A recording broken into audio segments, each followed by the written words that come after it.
What up, YouTube fan? We in here, anthonytoglife, back with another video. And in this one, I am kicking off a mini series where I am talking about the different types of portrait lighting, what it is, where it originated from, how do you achieve it, when should you use it, all of those things. So without wasting any time, let's jump right in. And of course, we need to kick it off with the classic Rembrandt lighting. Now, Rembrandt lighting was made famous by a Dutch painter by the name of Rembrandt in the 17th century. It was a very characteristic look that he had in a lot of his paintings, and it's been a lighting technique that has been used for decades in photography and cinematography.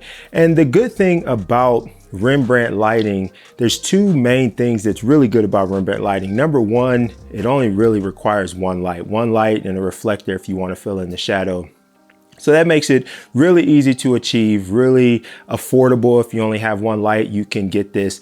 And the second thing is that Rembrandt lighting really is a timeless classic type of lighting. If you light someone with Rembrandt lighting, it is a portrait that 20 years from now, people will look at that portrait and it will still hold true. It will still have value. It won't be super trendy, something that people have moved away from.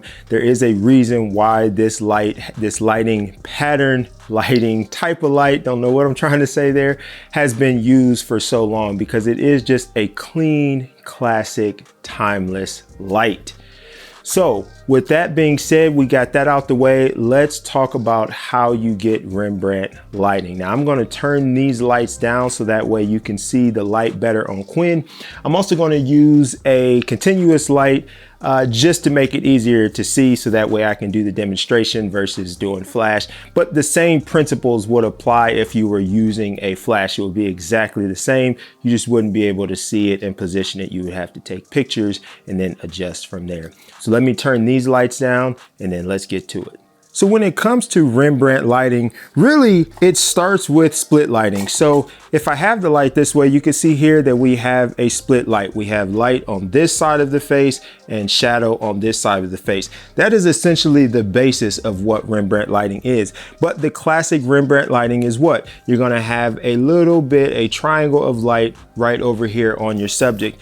And you achieve that simply by having your light at a 45-ish degree angle from your camera. So if your camera is here, you want your light to be roughly 45 degree angle from there. And then you want your light pointed down 45 degrees.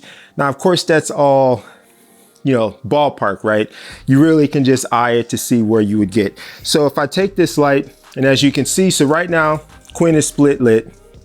And as I start to bring that light around, you can see that triangle appear. So essentially, if we even go the opposite way and we could say, okay, now she's being broad lit, almost flat light, but not quite broad lit. As you can see, as I start to bring this around, if you keep your eye right here, you can start to see that shadow close. And at the point that that nose shadow meets your cheek shadow and you get that triangle of light, that's where you have your Rembrandt lighting.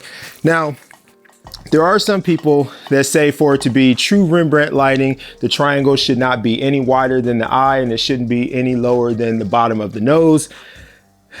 I don't get that technical with it myself. If you want to, you can, but that is the gist of your Rembrandt lighting. You want this triangle of light right here, and that's simply achieved by your light position. So if you move your light more this way, you can see you're going to have a bigger triangle, where if you move it more away and get more into your split lighting, you're going to get a smaller triangle.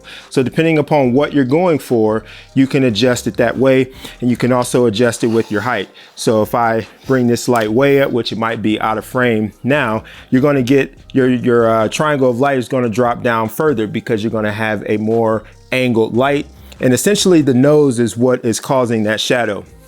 So if I come over here and I put my fingers right there, you can see that I'm impacting that shadow. So it's just this nose here, the light's coming in this way, hitting the nose right there, and that's what's causing your shadow. Then you have the shadow side of the face.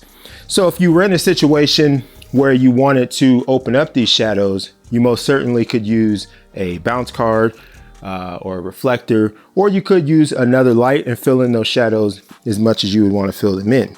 Now, a question that people often ask me is, can you get Rembrandt lighting with a large light source, a really large light source, say a 48-inch modifier on your light, or something of that sort? The answer technically is yes, but the bigger the light source that you have, and I'm going to demonstrate this in a minute, the bigger the light source that you have, the harder it's going to be to get Rembrandt. Now, if I bring this back down, you can see that essentially this shadow of light, or this triangle of light, is essentially caused by shadows, okay? So when you think about having a large light source, a large light source equates to what? Soft light. And what is soft light? In the simplest form, soft light is just light that smooths out the transition from highlight to shadow. That really is the difference between hard light and soft light. Hard light, you're going to have a very defined transition from your shadow to your highlight, where your soft light is going to be a very gradated transition. If it's really soft light, it may even be hard to perceive that gradation. It just kind of all blends in together and you just have this really smooth, soft light. So when you think about that, if you have a light source that is really big, that is producing really soft light, you're not going to really be able to see your transitions from your shadow to your highlight. And without being able to see that transition, it's hard to really see that triangle that you're going to get with Rembrandt. So although you technically can get it to a degree, depending upon how big the light source is, how close it is to your subject, it's going to be hard to perceive this triangle. Hence, it's going to be tough to essentially achieve your Rembrandt lighting. But let me switch this modifier, put a big modifier on, and show you what I'm talking about. Now that I have the big 42-inch modifier on here, you can see that because this light source is so big, you're not getting very much shadow on the face. And without shadow, you can't get that defined triangle of light. So when you have a big light source like this, you can essentially achieve Rembrandt lighting if you can move this light source back far enough to where you can see some definition in the shadow.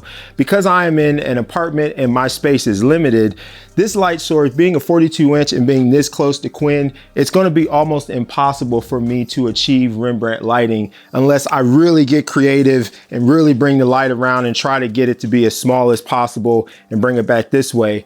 I can achieve it that way. So it can be done, but you have to get really creative on your light placement and all of those sorts of things. So when it comes to doing Rembrandt lighting, there's a reason why when you look at a lot of examples of Rembrandt lighting, it's more harder light.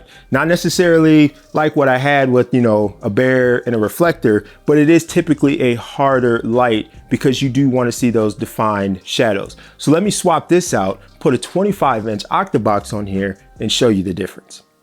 Now with the 25-inch octabox on here, now we have a smaller light source and you can see that we're starting to get that defined shadow, but it is a lot softer than it was with the reflector. So you can see now, let me turn this down a little bit. You can see now that we're starting to get that triangle of light back there again.